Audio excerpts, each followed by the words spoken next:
¿Cuál fue el primer país del mundo? ¿Por qué existe la pobreza? ¿Por qué nuestro país se llama Argentina y tiene dueño? ¿Por qué las ciudades no piensan en los chicos? ¿Y por qué la gente se pelea por la política?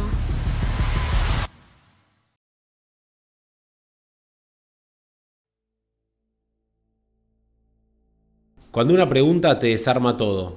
Bienvenidos a Razonar en el Quilombo. No es doctrina, es instinto político. Mi hija Olivia hace 15 días cumplió 9 años, pero desde siempre me hace preguntas de todo tipo.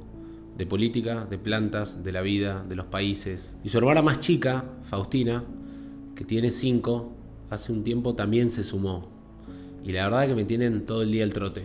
Las dos me hacen pensar y me hacen razonar muchísimo todos los días. Preguntas simples, muchas veces como un juego, y otras tal vez no tanto, pero que cuando uno las piensa con un poquito de distancia, ve que tiene una gran profundidad, y muchas veces me dejan sin respuesta. Los chicos nos tienen el bagaje, los prejuicios o las certezas que muchas veces tenemos nosotros, que terminan adormeciendo nuestra capacidad de razonar y de pensar.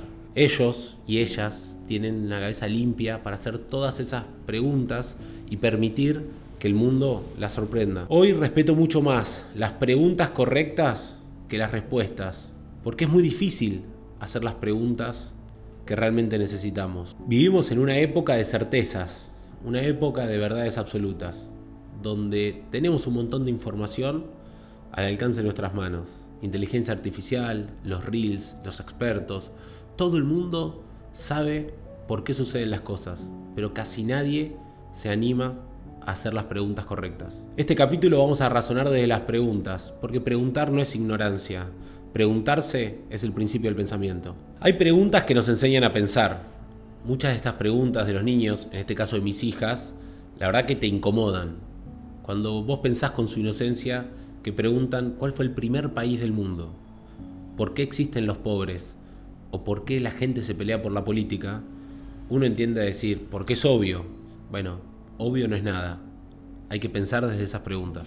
En ese sentido, la infancia, como ya dijimos, es el momento más puro, donde hay una gran inocencia, pero también donde se piensa que todo es posible. Retratarnos un poquito a ese momento creo que nos haría muy bien a todos como sociedad. Sócrates, el padre de la filosofía, hacía mucho hincapié en la importancia de las preguntas y cómo esto nos llevaba al pensamiento.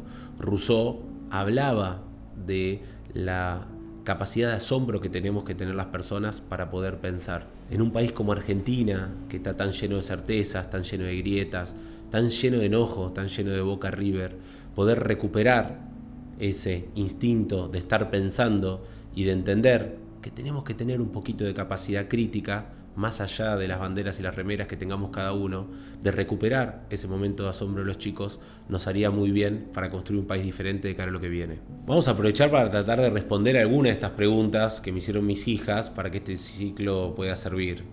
Una de ellas, y que fue disparadora hace como 4 o 5 años, era ¿cuál es el primer país del mundo?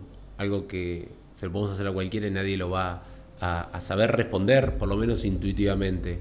Uno puede pensar en las dinastías chinas de 3.000, 5.000 años, en la polis griega, en el imperio romano, pero hay que entender que el proceso en el cual nosotros estamos viviendo es realmente muy nuevo para lo que es la historia del hombre. Y si pensamos en esta dinámica, nos tenemos que ir a Estados Unidos a 1776 con la primera constitución que empieza a conformar las democracias modernas y empieza a entender los países como los vivimos ahora. Francia, 1789, pensemos la revolución que derroca el régimen preexistente.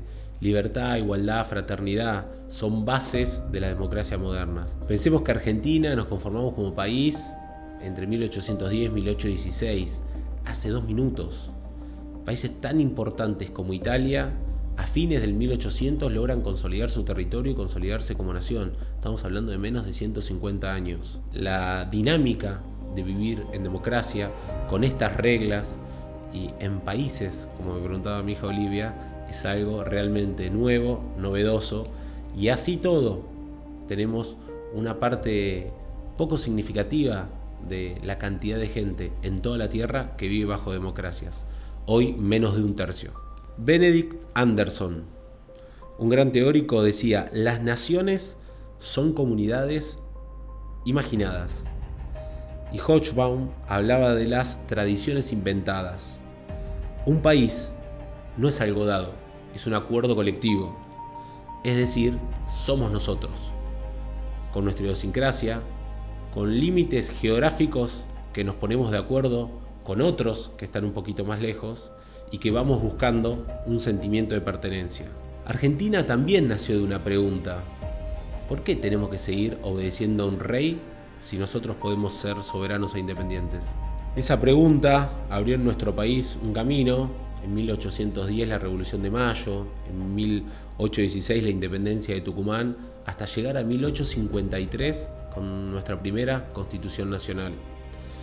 Mariano Moreno creó la biblioteca pública porque creía que un país se construye con ciudadanos que leen y que se preguntan. Sarmiento viajó por el mundo para preguntar cómo funcionaba la educación y hasta trajo docentes de Estados Unidos en un país que en ese momento, para fin de 1800, tenía más del 70% de analfabeto. Alberdi escribió las bases para preguntarse cómo se organiza una nación. Las grandes decisiones argentinas empezaron siempre desde una pregunta y después trabajando colectivamente para buscar y construir esas respuestas. Hoy los argentinos están hartos de la política y es una realidad. Vemos cómo cada vez menos son los que participan del sufragio de las elecciones en las provincias, a nivel local o a nivel nacional. Están hartos de las mismas certezas de siempre. Cada espacio político, cada economista, cada nuevo candidato tiene sus verdades absolutas. Nadie se detiene a entender que se puede construir algo mucho más grande preguntando y sumando opiniones de otro. Y esto hace que la gente cada vez se vea más aislada, más alejada, más lejos de la política. Las verdades absolutas sin preguntas son dogmas, y los dogmas matan el pensamiento. En el 2024 hubo una encuesta de la Universidad de Itela que mostraba que el 70% de los argentinos creía que los políticos no escuchan. Los políticos repiten. Volviendo a las preguntas de Oli de Fausti, yo valoro cada vez más esa inquietud por las preguntas que repetir las certezas. La pregunta de mis hijas también me hace pensar y razonar sobre nuestra cultura, sobre lo apasionados que somos y sobre lo fragmentados que somos. Por un lado, podemos salir campeones del mundo y estar orgullosos de nosotros mismos, 5 millones de personas en el obelisco abrazándonos con desconocidos, y tener un alma única como nación. Pero por otro lado nos vemos discutiendo por un fallo judicial, por una declaración de algún político, y muchas veces cómo se terminan hasta distanciando relaciones de amigos o de familia. Parte de esa fragmentación, parte de esa contradicción tiene que ver con lo que somos y en base a lo que tenemos que construir. Hay que explicarle a los chicos, a los hijos, que somos parte de ese país extraordinario donde podemos sentirnos orgullosos de ser argentinos, pero a los 10 minutos estar discutiendo a muerte por algo que no nos gusta, con el que piensa diferente, centralmente cuando tiene que ver con la política o tal vez también con el propio fútbol. Tenemos que construir esa nación con los dos extremos, con una pasión compartida y con una división permanente. Presidentes y la idea de nación. Cada presidente intentó responder a su manera. ¿Qué es Argentina? Alfonsín habló de la democracia como la casa de todos. Menem abrazó la globalización como parte del primer mundo. Kirchner reescribió la nación desde una óptica basada en derechos humanos y la memoria. Cristina, una nación como un relato soberano. Macri intentó redefinir la nación como integración al mundo, pero sin perder el consumo interno. Alberto buscó una nación de unidad en la diversidad, pero marcado por la fragmentación. Milei hoy propone una nación minimalista, menos Estado, más mercado. Su bandera es Alberdi y la libertad individual. Cada uno respondió a su modo, pero tal vez lo que nos faltan son más preguntas y menos certezas.